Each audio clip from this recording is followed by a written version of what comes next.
திறக்கப்படாமல் பூட்டியே இருக்கும் புதிய கிளை நூலகம். ஏமாற்றம் அடையும் போட்டித் தேர்வு மாணவர்கள். பணிகள் நிறைவடைந்து நீண்ட நாட்களாகியும் பூட்டியே கிடக்கும் இந்த நூலகம் எப்போது திறக்கப்படும் என்ற ஏக்கத்துடன் காத்திருக்கின்றனர் மக்கள்.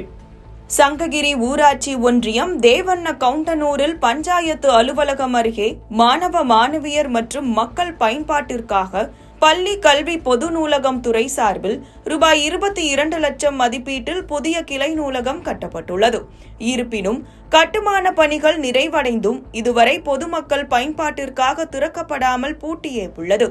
எனவே போட்டித் தேர்வுகளுக்கு தயாராகும் மாணவர்கள் மற்றும் இளைஞர்களின் நலனை கருத்தில் கொண்டு சம்பந்தப்பட்ட அதிகாரிகள் இந்த புதிய நூலகத்தை உடனடியாக திறந்து பொது பயன்பாட்டிற்கு கொண்டு வர உரிய நடவடிக்கை எடுக்க வேண்டும் என்று போட்டித் தேர்வுக்கு படிக்கும் மாணவர்கள் மற்றும் பொதுமக்கள் கோரிக்கை விடுத்துள்ளனர். நூலகம் பாத்தீங்கன்னா 5 மாசம் ஆயிடுச்சுங்க கட்டி, அது இன்னும் பயன்பாட்டுக்கு கொண்டு வரல. அதனால இது ஓப்பன் இல்லாதனால பாத்தீங்கன்னா எங்களால டிஎன்பிசிக்கோ இல்ல வேற ஏதாவது கவர்மெண்ட் எக்ஸாமுக்கோ எங்களால படிக்க முடியல. அப்படியே ஏதாச்சும் படிக்கிற மாதிரி இருந்தாவும் சங்ககிரியோ இல்ல எடப்பாடியோ பாத்தீங்கன்னா 7 கிலோமீட்டர் போயிட்டு தான் படிச்சுட்டு வர மாதிரி இருக்கு. ஏதாச்சும் கவர்மெண்ட் பார்த்து இதுக்கு மட்டும் ஓப்பன் பண்ணாங்கன்னா கொஞ்சம் எங்க எல்லாத்துக்குமே படிக்கிற பசங்க எல்லாத்துக்குமே பாத்தீங்கன்னா கொஞ்சம் ஹெல்ப்ஃபுல்லா இருக்கும்.